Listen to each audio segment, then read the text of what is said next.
Welcome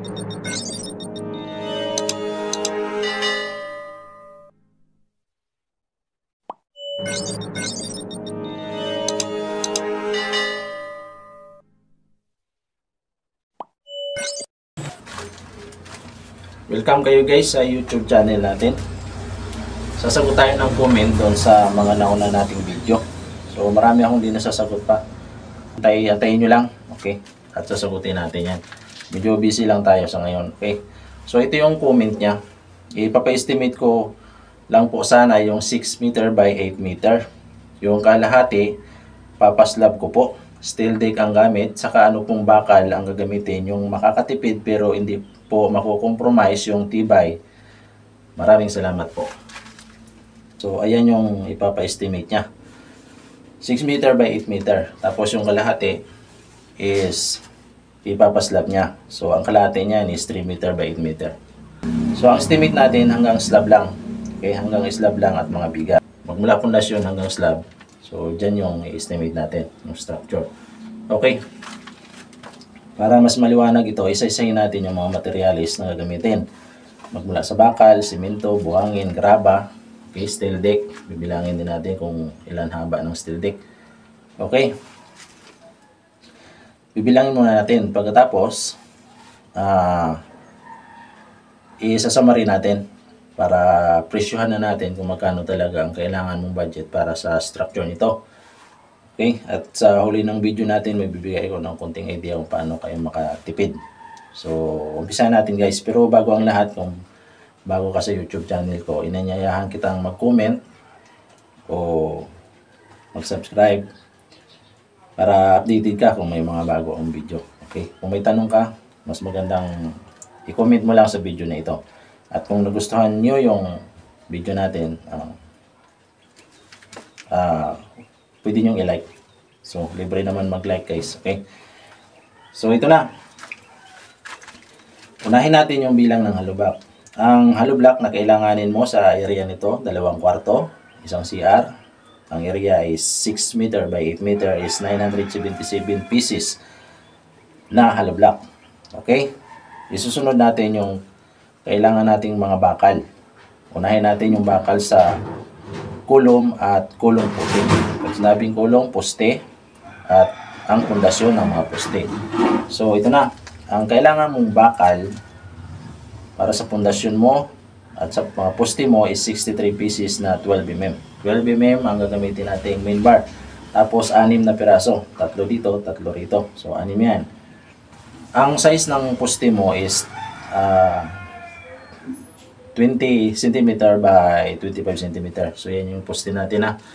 So, ang kailangan mo naman na bakal sa mga poste mo na stirrup, yung anilyo, 9 mm yung gagamitin natin guys. 9 mm lang, okay? 27 pieces na 9 mm ang kailangan mo.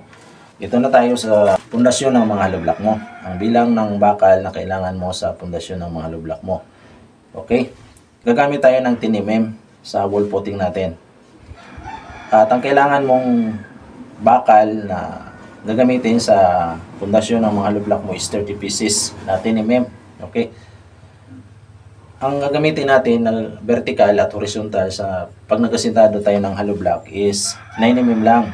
Ang horizontal, pag nagasintada kasi every 3 patong na hollow block, at saka yung pag nagasintada ka, meron ding patayo na bakal yan. 9 mm din yung gagamitin natin. Actually, ang spacing niyan is 70 cm ang agwat niyan, yung vertical. So, 36 pieces ang kailangan mo sa pataas sa vertical mo na pag nagasintada ka na block ng bakal na kailanganin mo. Okay, mamaya tulad sa nasabi ko, pipresyon natin to at bibilangin kung ilang bakal talaga na 12 mm, 10 mm at 9 mm ang gagamitin natin. Ipagpa-plus-plus natin lahat to. So sa beam na tayo. Ang size ng beam natin is 20 cm by 30 cm. So 6 din na main bar. 3 sa kabila, 3 sa kabila. So 6. So 44 pieces na 12 mm ang kailangan mo dyan. Ang stirrup mo is 9 mm, 28 pieces na 9 mm ang kailangan mong stirrup. So, sa slab natin, Ang kailangan natin na bakal sa slab is 35 pieces na 10mm. 10mm lang yung gagamitin natin.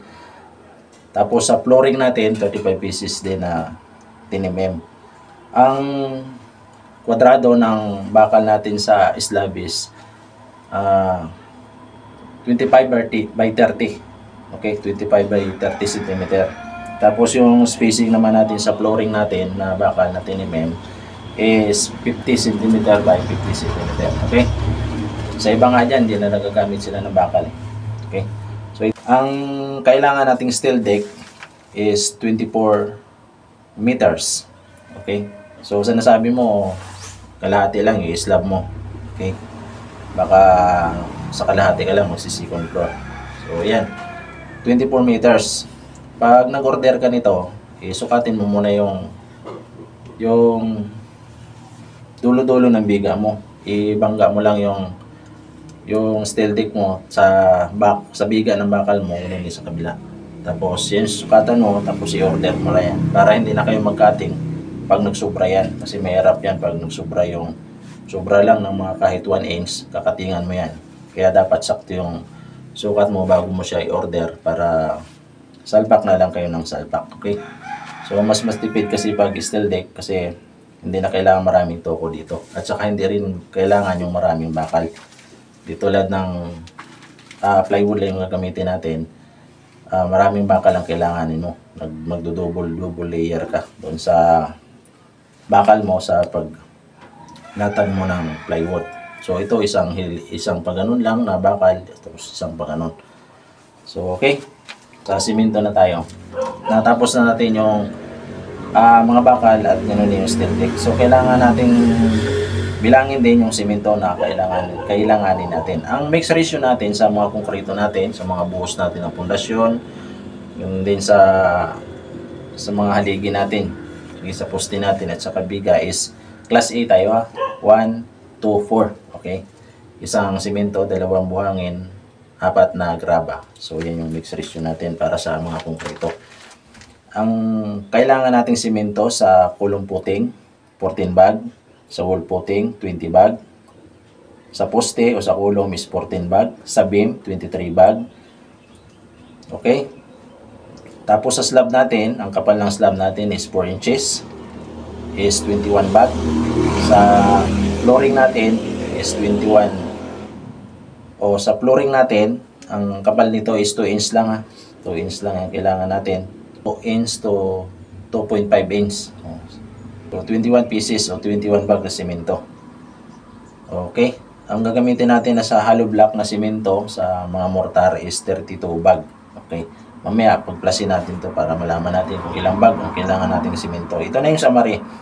Yung inaabangan nyo guys para malaman nyo kung magkano talaga ang budget na kailangan ninyo. Okay. Hollow block. Hollow block natin is 977. 13 pesos, 12,701. Steel deck natin na 24 meter is 490. Yung per metro is 11,760.